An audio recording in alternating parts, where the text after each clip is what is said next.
अब ये तीसरा वीडियो है इस साधना का। विसारिये मत। अखिल विश्व ब्रह्मांड को जो कंट्रोल करता है वो परमात्मा है। वो अपने अंश आत्मा के द्वारा जिस जड़ के साथ संपर्क करता है वही चेतन हो जाता है। अतः परमात्मा में इतनी शक्ति है कि वो जड़ को भी चेतन कर देते हैं। अतः अमीबा से लेके हाथी तक और हाथी से लेके कल्प वृक्ष तक जो कुछ भी दिख रहा है वो सब परमात्मा का ही स्वरूप है। बाली के मरने पर भगवान राम ने एक चौपाई, तुलसीदास जी ने भगवान के मुखारविंद से एक चौपाई बोली। छित जल पावक गगन समीरा पंच रचित अति अधम शरीरा। ये 5 तत्वों से बना हुआ शरीर है। पृथ्वी जल अग्नि वायु और आकाश, ये 5 तत्व जो है वो बड़ा बड़ा अधम शरीर है। ये भी कह अति अधम शरीर है। ये क्यों कहा भगवान ने? ये शरीर बड़ा अति अधम है। अधम मतलब अधर्म करने वाला, ऐसा कहा है। तुलसीदास जी को झूठ तो लिखते नहीं। भगवान का सीधा उनको दर्शन था और बड़े तत्वज्ञानी व्यक्ति थे।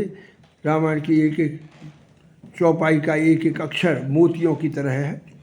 तो जो उन्होंने लिखा वो सब सही लिखा है।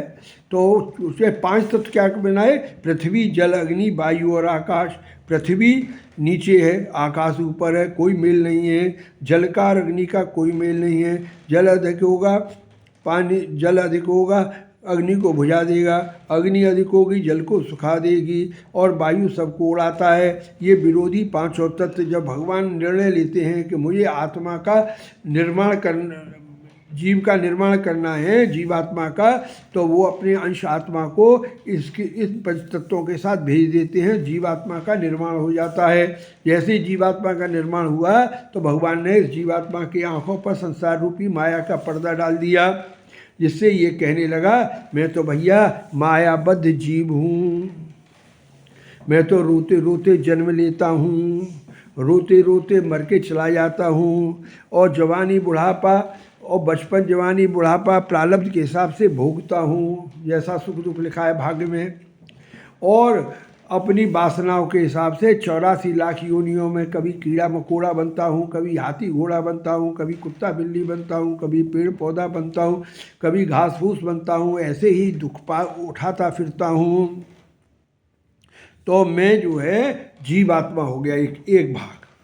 लेकिन जब जीवात्मा की आत्मा भोग योनियों में कष्ट भोगती है, जैसे कुत्ता है, स्ट्रीट डॉग है, कितनी ठंड हो रही है, कोई न कोई मकान है, न कोई कपड़ा है, न कोई दुकान है, न कोई छाया है, अपना जैसा ठंड में ठिठुर रहा है और आपकी चौकीदारी कर रहा है। कोई गली में आ नहीं सकता, कोई चोर घुस नहीं सकता, उस पर भौंकेगा, भागा देगा उसको, तो सेवा कर रहा है आपकी है।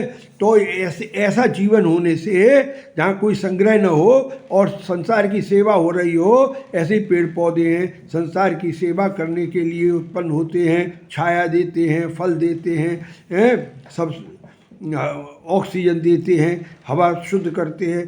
तो ऐसा जीवन हो तो फिर आत्मा वो शुद्ध हो जाती है, जीवात्मा की आत्मा शुद्ध हो जाती है। आत्मा में विकार तो वासनाओं से ही आता है, वो मनुष्य जीवन में ही उत्पन्न होता है। तो जब शुद्ध आत्मा हो जाती है तभी मनुष्य शरीर प्राप्त होता है। अब मनुष्य शरीर मिल गया उसे तो मनुष्य शरीर को भगवान प्रेम भी बहुत करते हैं, क्योंकि भगवान ने स्वयं 2 अवतार मनुष्य शरीर में लिए हुए हैं। एक अवतार लिया है राम का, एक अवतार लिया है भगवान कृष्ण का।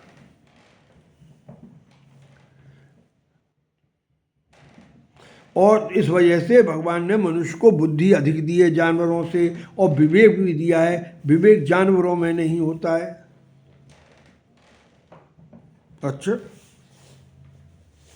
विवेक जानवरों में नहीं होता है, तो बुद्धि विवेक से वो जो है आत्म माया से उड़न होके ये देख सकता है कि मेरे अंदर इस शरीर में केवल जीवात्मा नहीं हूँ, मैं तो जो है जीवात्मा हूँ, मैं केवल जीव नहीं हूँ, मैं तो जीवात्मा हूँ। आत्मा मेरे अंदर निवास कर रही है। ईश्वर अंश जीव अविनाशी चेतनामल सहज सुतासी मेरे अंदर निवास कर रही है।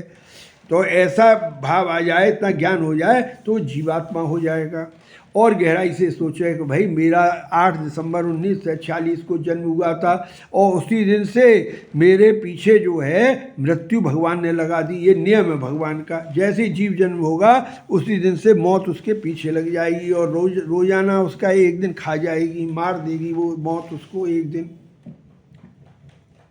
अच्छा, तो रोजाना मौत एक दिन मार देती है। तो देखो वो मेरा जवानी खा गई, मेरा बचपन खा गई, मेरी किशोरावस्था खा गई, मेरी जवानी को मार दिया उसने और मेरी पूर्णावस्था को मार दिया, मेरे बुढ़ापे को भी मार दिया। अब तो एक आध 2 दिन, एक आध 2 साल शेष रह गए हैं। तो जब ये शरीर मर ही रहा है और 95% शरीर मर चुका है, तो इस शरीर की लाश को कब तक छाती से लगा के रखोगे शर्मा जी? इसकी वासनाओं को, इस शरीर को जो माता पिता का या संसार का दिया हुआ है उसे संसार की सेवा में लगा दो। और इस आत्मा को जब ये जीवात्मा में से जब जीव निकल जाएगा तो ये शुद्ध आत्मा बचेगी, तो इस शुद्ध आत्मा को परमात्मा के चिंतन में लगा दो। ये ही मोक्ष है, ये ही भगवत साक्षात्कार है। जो आत्मा शुद्ध हो जाती है वही सर्वात्मा हो जाती है, जो सर्वात्मा हो जाती है वही परमात्मा हो जाती है। यही भगवत साक्षात्कार है। जीते जी मोक्ष यही है कि आप दृष्टा भाव से जिएं और इस शरीर को, इसकी वासनाओं को संसार की सेवा में लगा दें और इस आत्मा को जो परमात्मा का हिस्सा है उसे परमात्मा के चिंतन में लगा दें। यही मोक्ष है।